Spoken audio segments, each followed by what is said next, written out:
하나님께서는 우리에게 길이 아니면 가지 말라 말씀하셨습니다.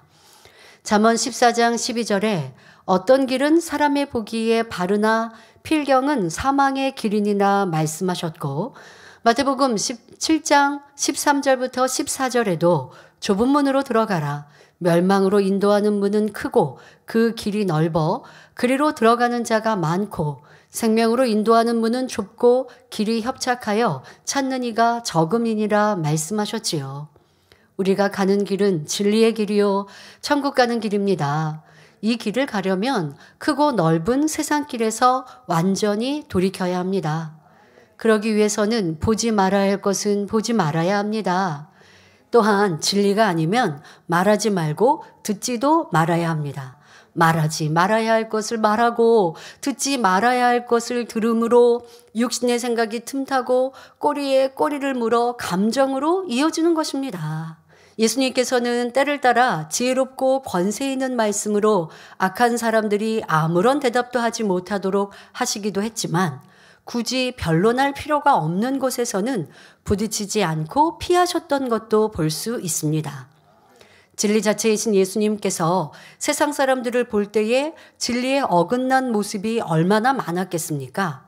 그러나 마태복음 12장 19절에 그가 다투지도 아니하며 들레지도 아니하리니 아무도 길에서 그 소리를 듣지 못하리라 말씀한 대로 예수님께서는 자기를 주장하시거나 다투지 않으셨습니다. 진리의 말씀으로 상대를 깨우쳐 주고자 해도 상대가 깨우치지 못하고 도리어 감정이 상하여 악으로 나올 것 같으면 차라리 피하는 편이 낫기 때문입니다. 이는 양떼를 갈무리하는 주의 종이나 일꾼들도 명심해야 할 분야입니다. 은혜의 말씀이라고 해서 무조건 전하는 것이 아니라 상대의 믿음이 아직 진리 말씀을 받지 못할 경우에는 마음에 품고 기도하면서 때를 기다리는 편이 낫지요. 그렇지 않고 분별 없이 말씀을 전하다가는 자칫 변론으로 이어져 차라리 말씀을 전하지 아니함만 못하는 상황이 벌어질 수 있는 것입니다. 변론이란 옳고 그름을 따지는 것을 말합니다. 그런데 성경을 보면 곳곳에 변론의 무익함을 말씀합니다. 디모데전서 6장 20절에 디모데야 내게 부탁한 것을 지키고 거짓되이 일컫는 지식에 망령되고 허한 말과 변론을 피하라 했고, 디모데후서 2장 23절에 어리석고 무식한 변론을 버리라. 이에서 다툼이 나는 줄 알미라 했지요. 변론이라는 것이 어리석은 자의 입에서 나오며 무식한 자의 입에서 나오는 것이라고 말씀합니다. 또한 디도서 3장 9절에 그러나 어리석은 변론과 족보 이야기와 분쟁과 율법에 대한 다툼을 피하라. 이것은 무익한 것이요 헛된 것이니라 말씀한 대로 변론하다 보면 점점 감정이 격해지고 결국 다툼으로 이어지지요. 이처럼 무익하고 헛된 것이기 때문에 변론과 언쟁을 피하라 말씀하시는 것입니다. 바로 변론하는 것은 가지 말아야 할 길을 간 것과 같지요. 자, 지금까지의 이 욥기를 보니 욥과 욥의 친구들 또한도 그리합니다. 진리를 가지고 논한다고 하지만 서로 자신이 옳다고 주장하기 때문에 상대의 말을 받아들이지 못하고 변론하며 감정적으로 부딪히는 것을 볼 수 있었습니다. 말씀을 통해 변론의 무익함을 깨닫는 시간이 되시길 바랍니다. 본문 6장 1절부터 3절을 보면 욥이 대답하여 가로되 나의 분한을 달아보며 나의 모든 재앙을 저울에 둘 수 있으면 바다 모래보다도 무거울 것이라. 그러므로 하여 나의 말이 경솔하였구나 말합니다. 여기서 분한이란 분하고 한스러움을 뜻합니다. 욥은 너무나 원통하고 분이 났으며 한스러웠기에 자신의 분한이 바다 모래보다도 더 무겁다고 표현하고 있습니다. 욥의 분이 이처럼 극도에 달한 까닭이 무엇입니까? 먼저는 전능자 하나님이 자신의 자녀들과 재산을 다 거두어 가셨기 때문입니다. 그래도 욥은 순전한 사람이었기에 이때까지는 하나님을 원망하지 않았으나 악창으로 심한 고통을 받게 되자 더 이상 참지 못하고 하나님을 원망하고 부모를 원망하며 탄식하였습니다. 게다가 친구들이 찾아와 자신을 위로해 주는 것이 아니라 불난 집에 부채질하듯이 하나님 말씀으로 계속 질타를 합니다. 욥은 스스로 생각하기에 정직하고 악이 없는데 친구는 욥에게 자꾸만 악하다고 책망을 하니 욥의 분이 극에 달한 것이지요. 그러나 성경을 보면 하나님께서 분내고 혈기내는 것을 얼마나 기뻐하지 않으시는지 알 수 있습니다. 에베소서 4장 26절에 분을 내어도 죄를 짓지 말며 해가 지도록 분을 품지 말라 말씀합니다. 이처럼 하나님께서는 분을 품어도 해가 지기 전에 버려야 하며 누가 오른편 뺨을 때리면 왼편도 돌려대라 하셨고 원수까지도 사랑하라 말씀하셨지요. 그런데 욥은 원수가 아닌 친구들에게 감정을 내며 분노를 바라고 있습니다. 이처럼 변론은 사단을 불러들이는 어리석은 행위이며 원수마귀를 기쁘게 하는 것임을 깨달아야 합니다. 하나님의 말씀에 비춰 옳고 그름을 분별하는 것은 필요하지만 자기 의와 틀 속에서 자기 의견을 주장하며 판단, 정죄나 분쟁을 일으켜서는 안 되지요. 교회에는 오직 화평과 질서와 순종이 있어야 하므로 서로 자신이 옳다고 고집하며 변론하는 일이 없어야 합니다.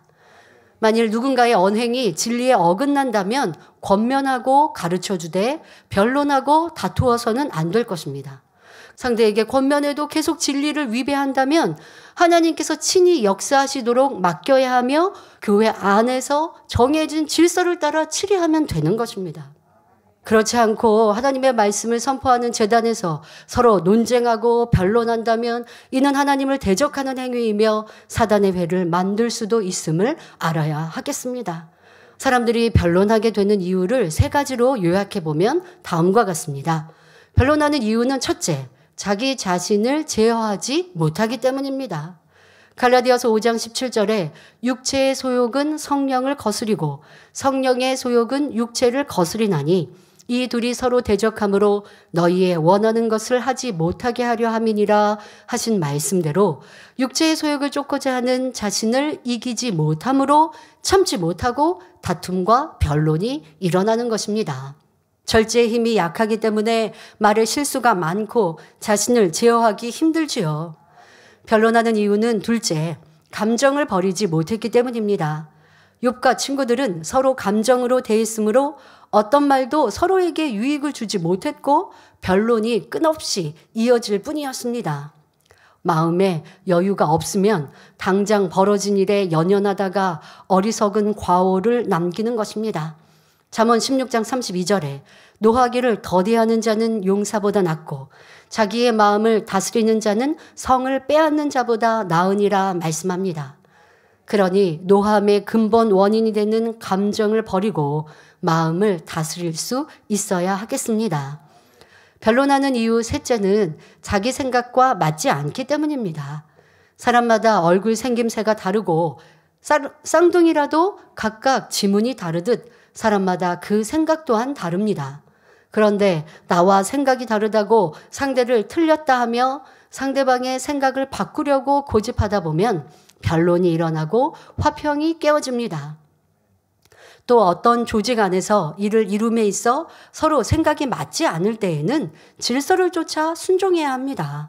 그러므로 자기 생각이 옳다고 생각되면 겸손히 건의하되 그것이 받아들여지지 않으면 질서 가운데 서로 화합해 나가야 하는 것입니다.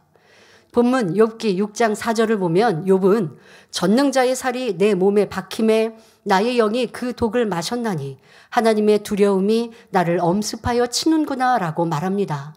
여기서 전능자의 살이란 하나님의 화살, 곧 하나님의 힘 또는 저주를 의미합니다. 욥은 하나님이 쏜 화살에 맞아서 자신의 영으로, 즉 마음으로 그 독을 마셨다고 하는 것입니다. 욥이 영으로 그 독을 마셨다는 것은 다시 말하면 하나님께서 자신을 저주하여 힘으로 치신 것이라고 욥의 마음에서 믿어졌다는 뜻이죠. 이렇게 욥은 하나님을 단단히 오해하고 있습니다. 하나님이 자신을 징계하시고자 예정해 놓았다가 이유도 없이 그 큰 힘으로 자기를 쳤다고 생각한 것입니다. 이는 너무나 합당치 않은 생각이지요. 우리 하나님은 사랑과 공의의 하나님이십니다. 사랑하는 자녀에게 마음껏 축복해 주시고 응답해 주고 싶어 하는 분이십니다. 악한 부모라 할지라도 구하는 자녀에게 나쁜 것을 줄 리가 없는데 하물며 사랑의 하나님께서 구하는 자녀에게 어찌 누르고 흔들어 넘치게 주시지 않겠습니까? 그러나 욥은 이러한 하나님의 사랑과 공의를 알지 못했기에 평소 하나님을 두려워했습니다. 그러니 그동안 아무리 열심히 번제를 드렸다 한들 어찌 하나님이 기뻐 받으실 만한 번제가 되었겠습니까? 어찌 하나님께서 순전하고 정직한 욥을 그대로 두시겠습니까? 하나님께서는 욥의 잘못된 생각을 깨트려 사랑의 하나님이요 공의로우신 하나님이심을 깨우쳐 주고자 연단을 허락하셨던 것입니다. 그래서 정녕 마음에서 우러나와 하나님을 사랑하고 사랑받는 관계가 될 수 있도록 하신 것이지요. 욥은 이러한 과정을 통해 하나씩 비진리가 벗겨지고 깨져나감으로 성결되어 갑니다. 자, 그러면 진리의 자유함을 누린다는 것은 구체적으로 어떤 의미일까요? 예수님께서는 요한복음 8장 32절에 진리를 알지니 진리가 너희를 자유케 하리라 말씀하셨습니다. 진리를 안다는 것은 진리인 하나님 말씀을 지식으로 알 뿐 아니라 실제로 행한다는 뜻입니다. 각 나라마다 법이 있고 회사에는 사교가 있으며 교회에는 교회법이 있어서 각각의 조직에서 통용되는 법이나 규범을 지켜야 합니다. 이러한 것이 몸에 배인 사람은 누가 지시하거나 명령하지 않아도 자연스럽게 지켜 행하니 오히려 법으로부터 자유함을 얻고 보호를 받게 됩니다. 예를 들어 교통법규를 잘 지키는 사람은 경찰의 눈치를 보거나 법에 구속받지 않고 자유로울 수 있습니다. 하지만 상황에 따라 법을 어기고자 하는 마음이 있고 이미 법을 어긴 사람은 그 법이 올무가 되어 자유롭지 못한 것이지요. 마찬가지로 하나님의 말씀을 지켜 행하는 사람은 하나님 앞에 당연히 행해야 할 본분을 행하기에 전혀 힘들지 않습니다. 진리로 무장하여 진리 가운데 살아가니 당연히 진리 안에서 자유함을 얻게 되는 것입니다. 진리 안에 살지 못할 때 싸워 이기는 과정이 어렵고 힘든 것이지 진리대로 행할 때에는 자유함을 누림으로 결코 힘들지 않습니다. 믿음이 있고 진리의 자유함을 누리는 성도들은 하나님의 계명을 지킬 때 기쁨과 감사함으로 지킵니다. 그러나 믿음이 연약하여 진리의 자유함을 누리지 못하는 성도들은 욥과 같이 두려움 가운데 계명을 지키는 경우가 많습니다. 예를 들어 주일 성수와 온전한 11조는 하나님의 자녀로서 마땅히 지켜야 할 기본 도리이며 구원의 조건입니다. 주일 성수는 하나님의 영적 주권을, 11조는 물적 주권을 인정하는 행위이며 예수 그리스도를 믿는 하나님의 자녀라는 증거이지요. 이렇게 주일 성수에 담긴 뜻을 마음으로 깨달으면 그 말씀을 지켜 행하는 것이 어렵지 않습니다. 하나님께서 복주시마 하신 이날에 신령과 진정으로 예배드리고 찬송하며 성도와 교제하는 것이 행복합니다. 또한 하나님께서 말씀으로 천지 만물을 창조하셨음을 믿고 모든 것을 주관하심을 믿는다면 자연히 11조를 드리는 행함이 따릅니다. 하나님께서 축복을 주시기 위해 자녀들에게 최소한의 씨앗을 심도록 명하신 것이 바로 11조입니다. 이처럼 주일 성수와 온전한 11조는 구원의 조건이며 축복의 비결이기 때문에 믿음이 있는 성도들은 기쁨으로 지키는 것입니다. 하나님의 말씀을 영적으로 깨우치는 만큼 진리의 자유함 가운데 기쁘고 즐거운 신앙생활, 감사의 신앙생활을 하게 되는 것이지요. 마음에 비진리가 있으면 어느 때 범죄할 수도 있고 세상의 것이 눈에 들어올까 봐 경계해야 하니 힘들고 불편할 수밖에 없지요. 그러나 비진리를 버리고 마음을 진리로 채우면 변개할 일도 없고 환경이나 주변과 상관없이 기쁘고 즐겁게 말씀대로 살아가니 참된 평안 안식을 누릴 수 있습니다. 이것이 진리의 자유함인 것입니다. 그러므로 우리는 하나님을 사랑하는 마음으로 모든 계명을 지킴으로 진리 안에서 참된 자유를 누릴 수 있어야겠습니다. 오늘 말씀이 잘 양식되어서 무익한 변론을 하지 말고 허물을 덮어주는 사랑의 말, 감동적인 선의 말, 아름다운 진리의 말로 양약과 같이 상대에게 힘과 소망을 주는 지혜로운 성도님들이 되시길 바랍니다. 또한 진리인 하나님의 말씀을 마음의 양식 삼아 온전히 지켜 행함으로 두려움의 신앙생활이 아니라 진리 안에서 자유함을 누리며 기쁘고 충만한 신앙생활을 하시기를 주님의 이름으로 축원합니다.